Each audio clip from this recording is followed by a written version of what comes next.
So honored to be joined today by the two-time WWE champion, the Scottish Warrior, Drew McIntyre. Drew, thanks for joining me today on Under the Ring Pro Wrestling Conversations. Oh, thank you very much for having me. It's an awesome name for the show, Under the Ring. I do not like being under the ring, but it's fun when you finally get out. Like those moments where people magically appear in the ring and you're like, where did they come from? They came from under the ring, and being under there is miserable trying to stretch and get ready. But if you come out without getting a cramp, it's an awesome moment. Nice, nice. So let's start with what's coming up for you. It's you and the Intercontinental champion Gunther at SummerSlam on Saturday at Ford Field. You guys, along with Sheamus, beat the hell out of each other at WrestleMania. After, of course, he and Sheamus did the same at Clash at the Castle last year in Cardiff. What are your expectations for that match with Gunther? I mean, you probably just said it there. We're probably just going to go very delicate on each other and have a very delicate match and a lot of stalling and tippy tapping. No, we're going to beat the absolute hell out of each other. Like I know without even thinking about some ideas, and I do have some ideas how it's going to go, but it's going to be pretty simple.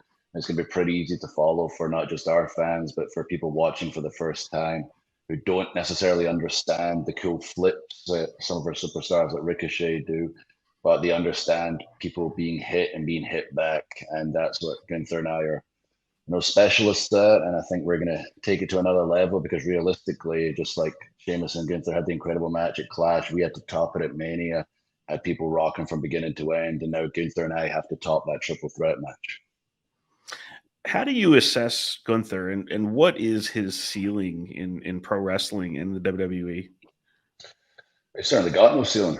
And it's awesome to watch his evolution. You got to keep evolving in this industry. You got to keep getting better. You got to keep swimming, or you drown inevitably. And to watch his evolution, he was great outside of the company in independence. He was great in NXT UK. His matches have always been phenomenal. He's always had that hard hitting, believable style. But to also see his transformation, body wise, and the Imperium come together and see their chemistry together as an act that truly works in WWE to the point where all the superstars that have came back and been brought in over the past couple of years, I put them right at the top. They're such an important act on the show, and I'd say move on to the world title. But why? He's made the Intercontinental title so important that right now you get a Gunther versus a Drew McIntyre for the Intercontinental Championship. To some people, that might be just as big, if not bigger, than the World Championship match in SummerSlam. Yeah, that's a great point. And I love the sort of frenemies thing that you have going at times with Sheamus, who's also had a bit of a career resurgence himself the last couple of years in WWE. How do you sum up your relationship with him? And is it possible ever for you guys not to beat the snot out of each other? No, even when we're on the same page, we still beat the snot out of each other and usually have a pint afterwards. But I guess big brother, little brother is the best way to sum it up. I probably have to stop making the age gags because I've made them like 10 million times. And then I used it on TV on Monday, which I don't think I've ever said it on TV, but I can't even count the amount of interviews where I've pointed out we've known each other literally since I was 19, 20. And he is older, but I always say he was like Right. 47, 48 at the time when I was 19. Because I like to point out he's much, much older. But I got it in on Monday and then I got the laugh in the arena. I was like, all right, I think I've reached the peak of this joke. I don't know how much more I can use it. But yeah, we've been through everything together, all the ups and downs of life in this industry. And any opportunity we get to be together in the ring is awesome because we know we're going to bring it against everybody, but especially against each other. And Gunther's of the same mindset. And like I said on Monday, it was awesome to have that triple threat. And Sheamus and I always dreamed of a singles match at Mania. And we basically had that. And that was the story of the match. How the finish came around was our personal issue. Sheamus and I came to a head so much. We were just fighting each other for about 10 straight minutes with the brogues and claymores and me diving over the top and beating the hell out of each other, forgetting there's the undefeated Austrian champion in the outside. And he slid in at our weakest, took advantage, won the match as he should have because of the stipulation of a triple threat. So it was cool that we had that time to have that singles match. And, Gunther coming in as the bad guy because the way he wrestles, the way he presents himself could easily be mistaken as a good guy. I'm going Mhm. to beat you up and win the match. And he beats you up and wins the match. And like, hey, this guy's kind of a badass. I like this guy. But any opportunity, he can be, a bad guy, but justified and taking advantage of a situation that's good for himself as a heel character. And it's good for McIntyre to be able to point that out and be like, now we've got a singles match one-on-one. You found out what I'm about to a certain extent, but one-on-one, you're really going to find out what I'm all about. And for our audience, we have an opponent for Gunther, but they don't just think, oh, this is going to be a good match, but he's probably going to win and retain the title. We've got a match where people are questioning, as they should, is Gunther going to win and break the record, or is McIntyre going to win? He just returned and finally have his moment with the title in front of fans. Yeah, it was definitely one of my favorite matches in WrestleMania with you guys. So I'm really, really looking forward to SummerSlam for that. With the UK influence on pro wrestling, I count a whole lot of people on pretty much every roster in the world right now from the UK and from Europe. Where do you think the UK and Europe are now as pipelines into WWE and elsewhere? Ooh, I'd say pretty much near the top of the list. I think at one point it used to be just Canada where you would get like other top superstars from, and now it's so diverse and so many different countries are represented across all the brands. It's incredible to see. And for me personally, it's one thing having people from the UK, but to see such a high Scottish representation. There's only 5 million Scottish people like in the world. Like it's such a small country, and I was the first ever Scot signed directly from Scotland straight to the WWE. And now to look around me and see, the Wolfgangs and the Coffees and the kind of the Kelly Ray's name on the show and Isla Dawn, but I know they're a tag team with new names. Alba Fire. Alba Fire, thank you. And Nikki Cross. It's just incredible to see such a large percentage of Scotland represented, not just the UK. And a very cool feeling and an awesome feeling for myself with becoming the first British champion. Like I can't believe that's an accolade, I have as the first ever Brit to win the Royal Rumble, the first ever Brit to become world champion. After being the first Scot signed, and just to see the constant influx. And they're not just other members of the roster; they're such talented members of the roster that contribute to whatever brand they're on. It's interesting too. WWE's had Clash at the Castle, big stadium show in Wales, back-to-back sellouts at the O2 for SmackDown and for Money in the Bank. We have another company, obviously AEW, that has a huge show coming up in Wembley, and then you have John Cena openly teasing bringing WWE to the UK for WrestleMania. Also, wasn't I supposed to show up at that show? The internet told me. How's all that make you feel as somebody who grew up in Scotland, seeing the just the level of shows that are starting to hit the UK now? It feels good to be right. I don't like to say I told you so, but I had been harassing management for many, many years. And I've told this story many times. When it came to having a stadium show in the UK, like I've always known the passion for the UK fans. I know they would show up if they were given something that was theirs. And I know financially how good it would be for the company. And obviously that's not my area, so it's easy for me to say we should just do this because I don't understand the logistics. And that was the excuses I got initially. But when it got to the point where we're doing super shows in places like Australia, suddenly things like this logistics and time difference raised my eyebrow to about here. And I said, okay, we really should be looking at this. And eventually heard rumblings of the conversation that we might be getting the stadium show. And eventually I was able to get involved and speak to, the Welsh government and our WWE team who are making it happen. And it was so cool to finally get that significant stadium show with Clash at the Castle. And then also to be in the main event of it and to hear the fans, and then just to see every show afterwards. It might get Money in the Bank there, but then to see also the TVs selling out left and right, and just in general the product across the world. Like WWE is so hot right now, it's selling out all over the place. But when you get big shows in places like Puerto Rico and the UK, and to see how passionate the fans are, hopefully it shows the US fans, hey, you better up your game. We might start taking our shows elsewhere across the world. We want to hear that kind of noise every single building we go to, not just when we're outside of the US. Yeah, and it's been pretty spectacular. Even in the U.S. lately. I was at the Madison Square Garden one a few weeks ago, and you couldn't, unless you got rid of the whole stage, you wouldn't have been able to fit another person into the building. So it's been pretty impressive.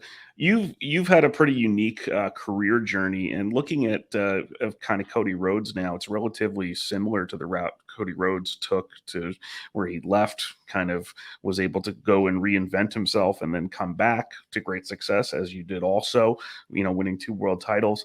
What did you learn about yourself as a person and as a performer while you were gone? And what's it like going through that process of sort of just reinventing yourself? I mean, it's obviously a little scary at first. I know you're in WWE. You got that security blanket, the security net, that guaranteed income. But also at the same time, with myself or certainly Cody, believed inside we're capable of more.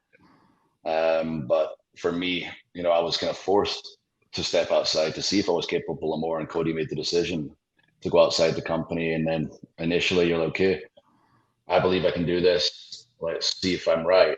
And you start working hard, and you have to have that crazy work ethic. You have to have this insane passion for this industry, not just a passion. Like it has to just consume you, or you're not going to succeed out with the company, especially. And I understood social media was very big at the time, 2014, not where it is right now, but I knew I could take people on a journey across the world and build this new image and build like Drew McIntyre, it's the same person, and show them what I was truly capable of. And thankfully, from people believing in me back home, people believing in me in companies like Evolve and Impact and multiple other companies I was champion of, I was given the opportunity to build that brand, run hard, find out who I truly was, find my voice, find my in-ring style, be a leader and the head of multiple companies as champion, and learn what it means to be the champion. And it's not just what happens in the ring, there's everything that happens outside the ring. And I got to work on that.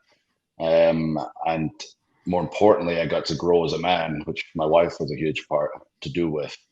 There's a couple of come to Jesus talks that, me burning the candle at both ends, where I really had to cut some negatives out of my life. And I did improve my body. I realized I wasn't in competition with other people anymore. I was only in competition with myself, and had to be the best version of me I could be. And I was able to get myself in the best physical shape of my life, get comfortable on the microphone, find my voice. I was always comfortable in the ring, but really find more of that top guy style and letting things breathe and letting the crowd in and truly being present in every moment.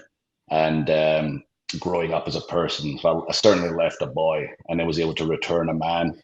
And to watch Cody come out, I believe my brother coined the phrase, like he became a verb to do a Drew.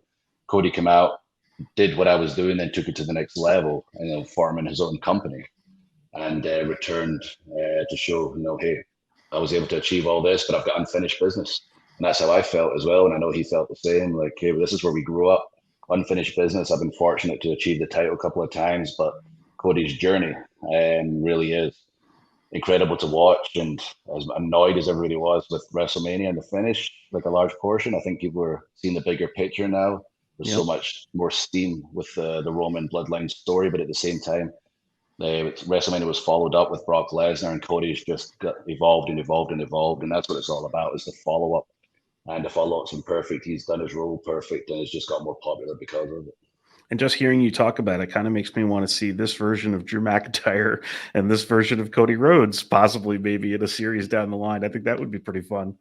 Hey, we were the tag team champions. We're both about 24, the dashing ones. That's right. Yeah, a lot of people forget that, but yeah, similar journeys. We've got the dashing ones thing, and there's lots of other, story elements and things that weren't even on TV that could be touched upon. That's a money story down the line. I mean, the time is right. I don't want to even think about touching that until the time is right, but Right. it'll be a big deal when it happens. I think that would be great. What was it like for you the first time you debuted in WWE? I think that was also around the time you were tagging with the great Dave Taylor. Yeah, it was bizarre because I just got to America like 3 weeks prior, and suddenly I was on SmackDown. I was in the gorilla position before you go through the curtain. Stephanie McMahon asked me, "Is your real name Galloway?" I said, "Yeah." And I was like, usually we switch the names. We kind of thought about it, had a quick conversation with somebody, went, "Yeah, we should probably switch it."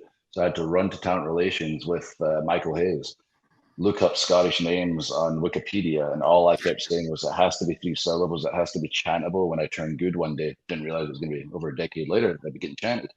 But I guess all I had in my head. I went down the list. They said McDonald, and unfortunately he's passed now. But I had a good friend in wrestling, Drew McDonald, who was crazy. I was like, I can't be Drew McDonald. I can't do that. And then it said McIntyre. Yes, chantable. Let's do it. We ran back to Gorilla. was literally about time for my music. They buzzed the ring announcer, said this is his new name, and I made my debut. And if you watch the original clip of me debuting and you look in the background, you can see Galloway up in the Titantron because I didn't have time to change the graphic. And in the match, I was not ready for television wrestling. I was wrestling Zack Ryder, I believe, at the time. And the referee told me to work the hard camera, and I said to him, "What the F is a hard camera?" Didn't realize it's the main stationary camera that everybody at home, sees you through, and I got back to it because I had no idea. And I had to go back to developmental, which was the best thing for me at the time, Florida Championship Wrestling, where I got to spend time with Steve Kern and Dr. Tom Pritchard, Billy Kidman, Norman Smiley, and of course Dusty Rhodes for the promos, which really was a big part of my development. That's great. So we're going to move on to something we call the 3 count now. It's going to be 3 quick questions and your answers. So first question, who actually had the most musical talent out of 3MB? Actually did. Probably me, I guess, because I took guitar lessons from like age 10 till age 12.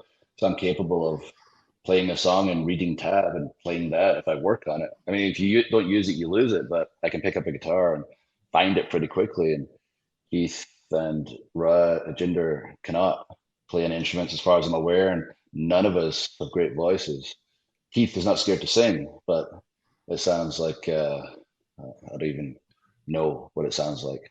Banshee is probably too much of a compliment. Next question. If you could have a match with any member of the WWE Hall of Fame, dead or alive, who would it be? Oof, there's many. I'd probably go with Bret Hart since he's, was my favorite growing up and had that, believable style. I think we could do some cool stuff in there, but there's so many. And the people I never got matches with that I wanted matches with, like a Shawn Michaels or whatever, that was around and got to interact with in the ring. I never actually got to have the match with. I would have loved that as well. What was it about Bret Hart that made him so popular in Europe? Because he was huge in Europe during pretty much his whole run, right?